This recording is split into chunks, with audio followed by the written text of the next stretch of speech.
శ్రీమాత్రే నమః.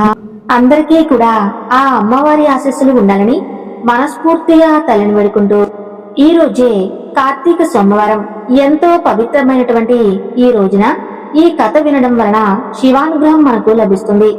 అలాగే స్వామివారి యొక్క సంపూర్ణమైనటువంటి అనుగ్రహం కూడా మనకు లభిస్తుంది. కాబట్టి భక్తి శ్రద్ధతో ఈ కథను వినండి.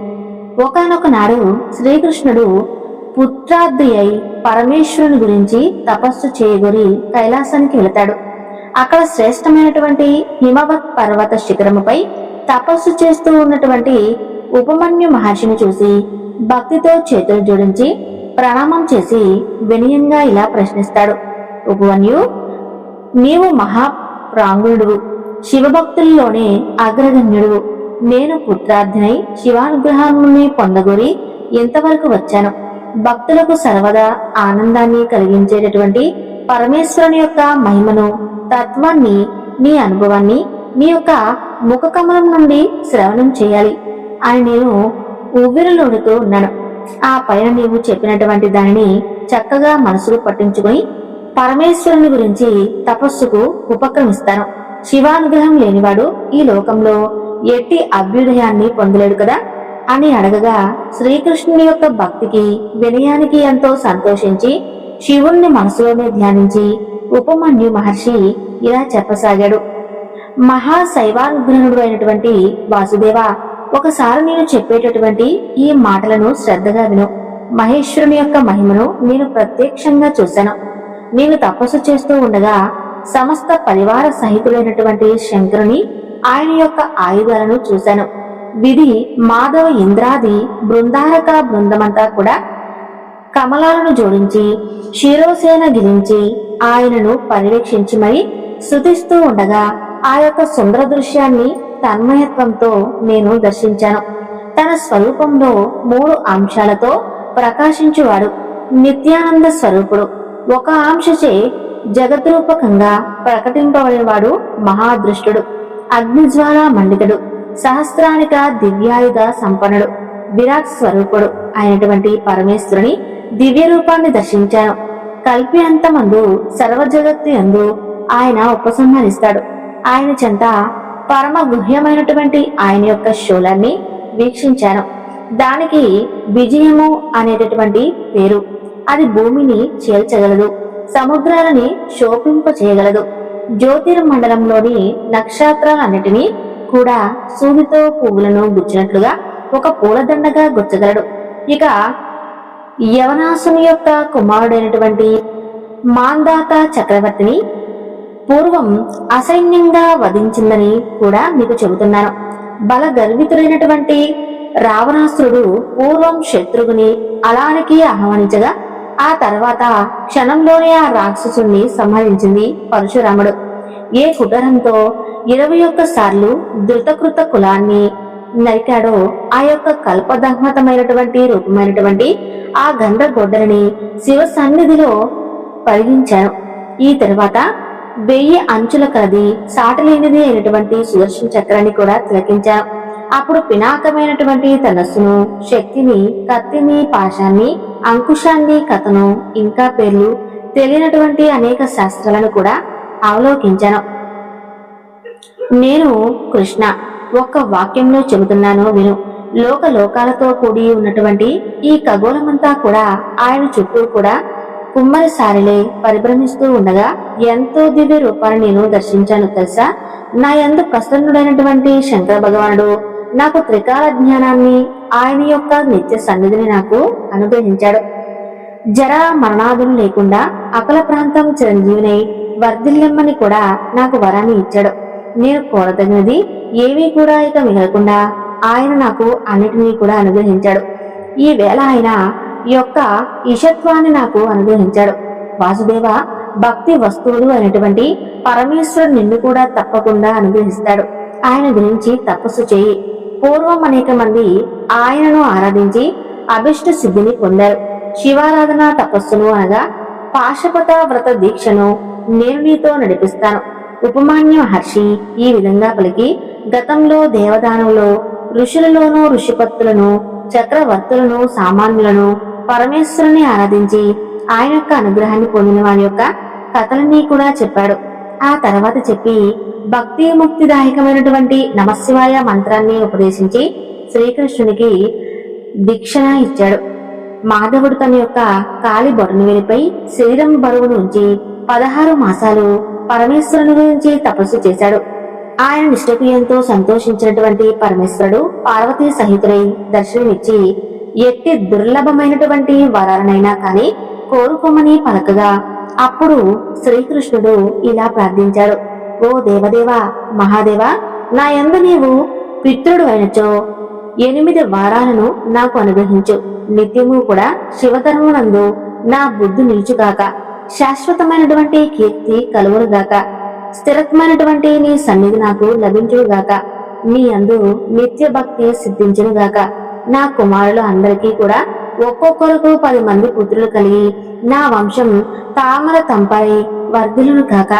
నా శత్రువులు సంగ్రామ రంగంలో వధింపబడుదురుగాక. నాకు శత్రువుల వలన అవమానం కలుగుకుండనుగాక.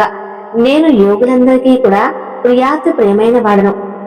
అగుదుగాకుల పాన్ని అయినటువంటి శంకరుడు వాటన్నిటినీ కూడా తదాస్తు అని పలికి ఇంకా ఇలా అన్నాడు. కృష్ణ, నీకు నా యొక్క అనుగ్రహించే పరాక్రమశాలి అయినటువంటి కుమారుడు జన్మించగలడు. అతనికి సాంబుడు అని నామకరణం చేయి.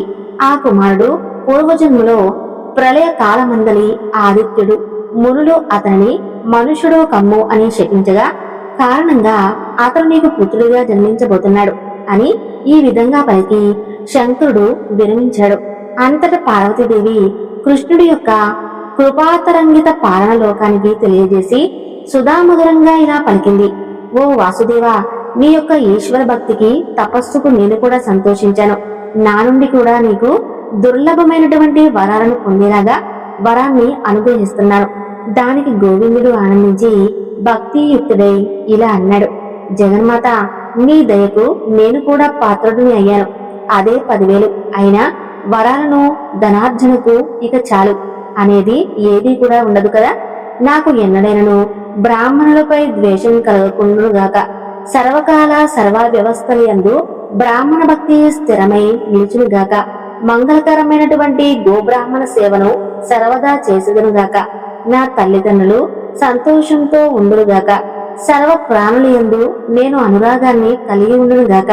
నీ ఆది దంపతుల యొక్క దర్శన భాగ్యం చేయి. నా వంశంలో యోగ్యమైనటువంటి సంతానం కలుగునుగాక. ఇక నేను 100 యజ్ఞములను చేసి ఇంద్రుని దేవతలను సంతోషపెట్టునుగాక.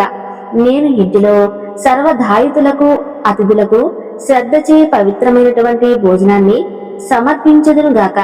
నేను స్త్రీజన ఉద్ధారకుడు అవుదునుగాక. నాకు అందరియందు సంభావం ఉండునుగాక.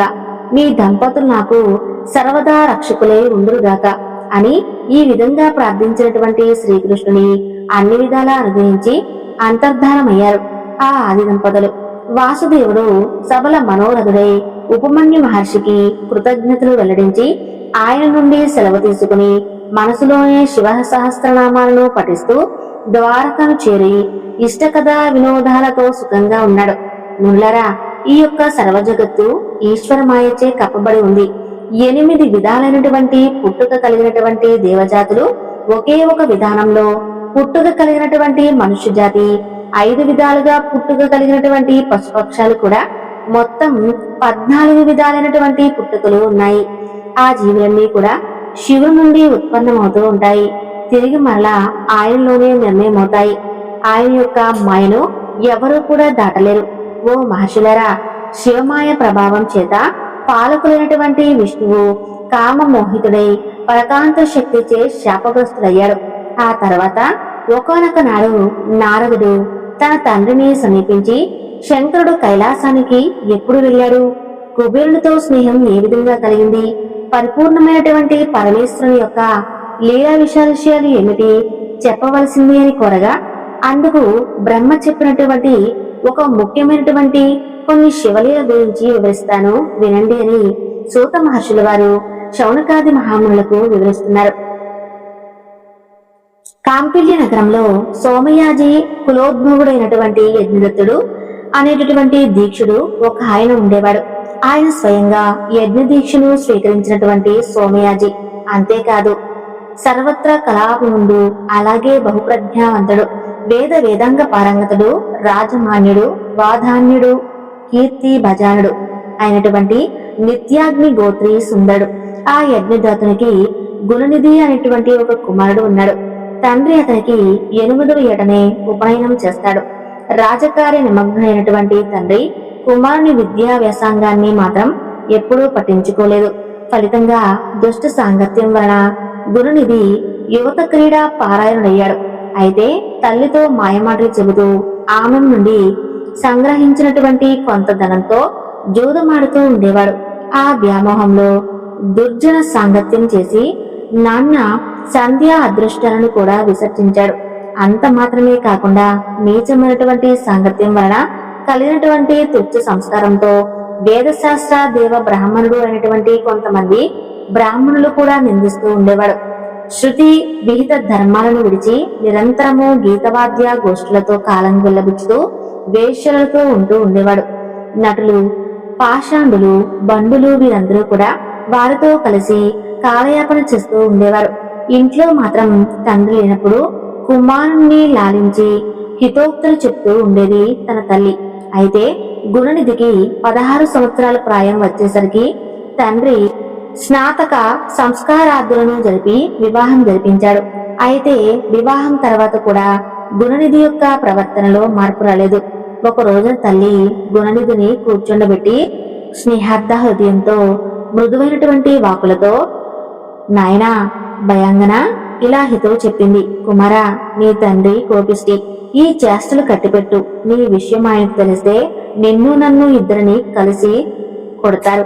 కాబట్టి ఏదో ఇప్పటి వరకు ఆయనకు తెలియకుండా కప్పిపెడుతూ వస్తూ ఉన్న నీ తండ్రి ధనం చేతనే కాకుండా కేవలం సదాచారం వల్లనే లోకపూజ్యుడయ్యాడు.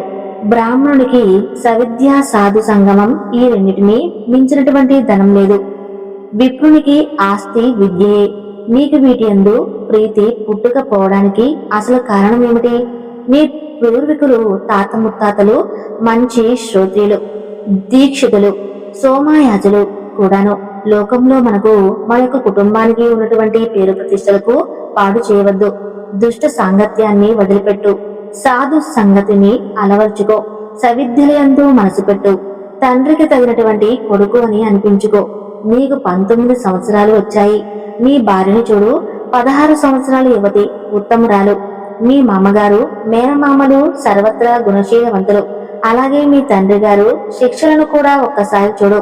వారెంత వినయంగా, ఎంతో వినయమైనటువంటి సంపన్నులో. ఈ విషయం గనక రాజుగారికి తెలిస్తే మీ నాన్నగారి యొక్క దీక్షతత్వాన్ని తీసేస్తారు, అలాగే శిక్షిస్తారు కూడాను. అప్పుడు మనకు పూట గడవడం కూడా కష్టమైపోతుంది. ఈ విధంగా తల్లి ఎంత బోధించినా కూడా గుణనిధి యొక్క ప్రవర్తన మాత్రం మార్చుకోలేకపోయాడు. ఇంట్లో ఉన్నటువంటి వస్తువులన్నింటినీ కూడా క్రమంగా జూదగాళ్లకు అర్పిస్తూ ఉండేవాడు. ఒక రోజు తండ్రి అయినటువంటి దీక్షితుడు వీధిలో ఒక జూదగాని వెలికి ఉన్నటువంటి తన వజ్రపోటు ఉంగరాన్ని చూసి గుర్తించి గుచ్చి అడుగుతాడు. అసలు ఇది మీ వద్దకు ఎలా చేరింది అని చెప్పి అడగగానే ఆ విధంగా అడిగినటువంటి అతనిని, ఓ దీక్షిత స్వామి, దీనిని నేనేమీ కూడా చోరీ చేయలేదు. నీ కొడుకు దీనిని జూదంలో పోగొట్టుకున్నాడు. ఇదొకటే కాదు, ఇంకా చీరలు, సొమ్ములు చాలా ఉన్నాయి. ఆ వరుసలో ఈ నగరంలో అతనితో సమానమైనటువంటి జూతగాడు ఇంకా ఎవరూ కూడా లేడు. నీతో సమానమైనటువంటి శ్రోత్రియుడు లేడు. అసలు ఈ విషయం నీకు ఇప్పటి వరకు తెలియలేదు అని అంటేనే నాకు ఆశ్చర్యంగా ఉంది. మొదటిసారిగా తన కుమారుని యొక్క దుష్ట ప్రవర్తనను గూర్చి ఒక జూదగాడి నోటి వెంట ఆ దీక్షితుడు సిగ్గుతో తల వంచుకుని, భుజాలను కూడా వంచుకుని, ఉత్తరీయంతో శిరస్సును కప్పుకుని వడివడిగా అడుగులు వేసుకుంటూ ఇంటికి చేరుకున్నాడు. ఇంటికి చేరి భార్యను పిలిచి ఇలా అన్నాడు, ఓసి సోమిదేవమ్మ, ఇలా రా. గురునిధి అయినటువంటి నీ కొడుకెక్కడా? సరే, ఆ భ్రష్టుడితో నాకేం పనిలే కాని రాజుగారు నాకిచ్చినటువంటి రత్నపు ఉంగరాన్ని తైలాభ్యంగన వేళ చిరునవ్వులు చిలికిస్తూ గిరిగింతలు పెట్టి తీసుకున్నావు కదా, ఏది ఇలా ఇవ్వు. ఆ రోజున నేను చాలా జాగ్రత్తగా భద్రపరుస్తాను అని చెప్పి తీసుకున్నావు కదా, గుర్తుందా? ఏది ఆ ఉంగరం? ఇప్పుడు ఎక్కడ ఉంది? వెంటనే వెళ్ళి తీసుకురా. ఆ మాటలు విన్నటువంటి సోమిదేవమ్మ భయపడిపోయి పైకి గాంభీర్యాన్ని నటిస్తూనే ఇలా అంటుంది. నెత్తి మీద సూర్యుడు నిప్పులు కక్కుతూ ఉన్నాడు. మధ్యాహ్నం 12 గంటలయింది. స్నానానికి ఏర్పాట్లు చేశాను. ముందు స్నానం చేసి అనుష్ఠానం తీసుకుని భోజనం చేయండి. ఆ ఉంగరాన్ని ఎక్కడో కాని భద్రపరిచి దాచిపెట్టి ఉంచాను. వెళ్లి వెతుకుతాను. ఇప్పుడు దానికి తొందర లేదులే అని చెప్పి అంటుంది. కొడుకు చెడు నటను ఇంకా కూడా కప్పిపెడుతూ ఉన్నటువంటి తల్లి అవివేకపు పలుకులకు ఆగ్రహోత్తక్తుడైనటువంటి దీక్షితుడు ఒక్కసారిగా శిఖను జోడించి పంచ పైకి కట్టి ఉత్తరయాన్ని దులిపి మొలకు చుట్టి యజ్ఞోపవీతాన్ని సవరించి దక్షిణ బాహువును పైకెత్తి అంగులి స్ఫోటనం చేసి సోమదేవమ్మ వైపు తిరిగి చూస్తూ తర్జనితో నిర్దేశించి కండ్ల మెరుగులు కుడియ పండ్లు పటపటా కొరుకుతూ భార్యతో ఇలా అంటాడు. ఓ సోమదేవమ్మ, చాలు నీ మాయమాటలు, ఇక కట్టిపెట్టు. వాడి గురించి నేనడిగినటువంటి ప్రతిసారి కూడా నువ్వు అసత్యమే పలుకుతూ వచ్చావు. కాని హంసల బారు, అంచు మామిడి చిగురు, రంగు పైటంచు, జలతారు పట్టుచీర ఇవన్నీ కూడా ఏవి? రాళ్లు పొదిగినటువంటి బంగారు గిన్నె ఎక్కడ ఉంది?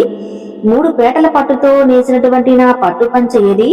జోదరి కట్టుకుంటున్నాడో ఏమిటో దక్షిణ దేశం నుండి తెచ్చినటువంటి ఇత్తడి పాత్ర, గౌడ దేశం నుండి తెచ్చినటువంటి రాగి పాత్ర ఇవన్నీ ఎక్కడ ఉన్నాయి?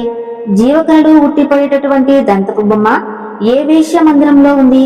అవన్నీ సరే, వివాహ సమయంలో నీ వేలికి అలంకరించినటువంటి రత్నాల ఉంగరం ఎక్కడ తెచ్చిపెట్టావు? కులస్త్రీ అయినటువంటి నీపై కోపించడం తగదు. ఇక మీ పుత్రత్వం కంటే కూడా ఆ పుత్రత్వమే మేలు. నీళ్లు తీసుకుని రా. వాడికి నువ్వుల నీళ్లు ఇప్పుడే వదిలేస్తున్నాను. వాడు ఇక నా కొడుకు కాదు.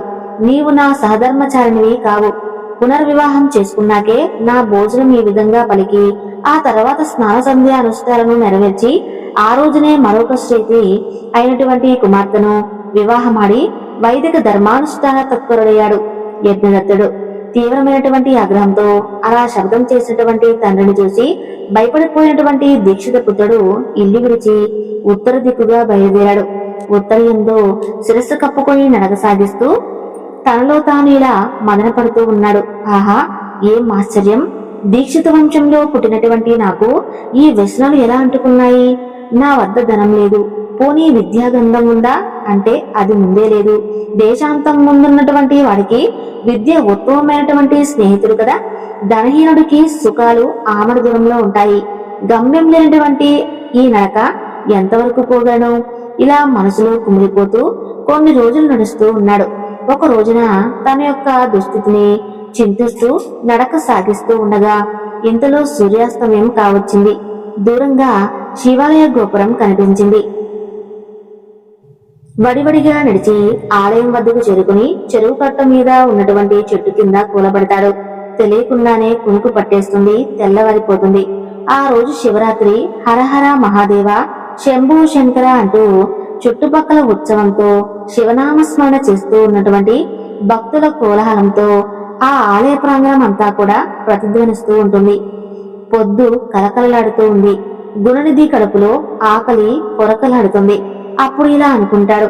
ఇంట్లో ఉన్నప్పుడు అమ్మ కడుపు తడిపి మరీ పొద్దున్నే వడపిండిలతో పెరుగన్నం పెట్టేది. ఇప్పుడు ఎవరు పెడతారు? లోకంలో అమ్మ వంటి వస్తువు మరొకటి లేదు కదా. ఇలా అమ్మ చేసినటువంటి ఉపచారాలను స్మరించుకుంటూ తన వంటి సోమరిపోతులు ఈ లోకంలో సుఖంగా బ్రతకకుండా ఆకలిని సృష్టించినటువంటి ఆ యొక్క బ్రహ్మ అపచారాన్ని నిందిస్తూ అనే ధ్యానంతో చింతిస్తూ ఉన్నటువంటి గురునిధికి నానా రకాల గుమగుమ వాసనలన్నీ కూడా వస్తూ ఉంటాయి. కళ్ళు తెరిచి చూసేసరికి ఒక పరమ మహేశ్వరాచార సంపన్నుడు స్వజనంతును పరిచారకులతోనూ కలిసి అనేకమైనటువంటి మధుర భక్షలను శివునికి నైవేద్యంగా నిమిత్తం కోసం తీసుకుని వెళ్తూ కనిపిస్తారు. ఇక నివేదనాంతరం శివభక్తులు నిద్రించగానే ఆ వంటకాలను పరిగ్రహించవచ్చు కదా అని చెప్పి ఆశించి శివాలయ గర్భగుడి ద్వారం దగ్గర ఉన్నటువంటి ఒక భక్తుడిలాగా శివనామ స్మరణ చేస్తూ అక్కడ పూజ అయ్యే వరకు చూస్తూ కూర్చుని ఉంటాడు. తర్వాత వివిధ నృత్య గీతాలతో పరమేశ్వరుని ఆరాధించి మహానివేదనాంతరం భక్తులందరూ కూడా అలసిపోయి నిద్రిస్తూ ఉంటారు.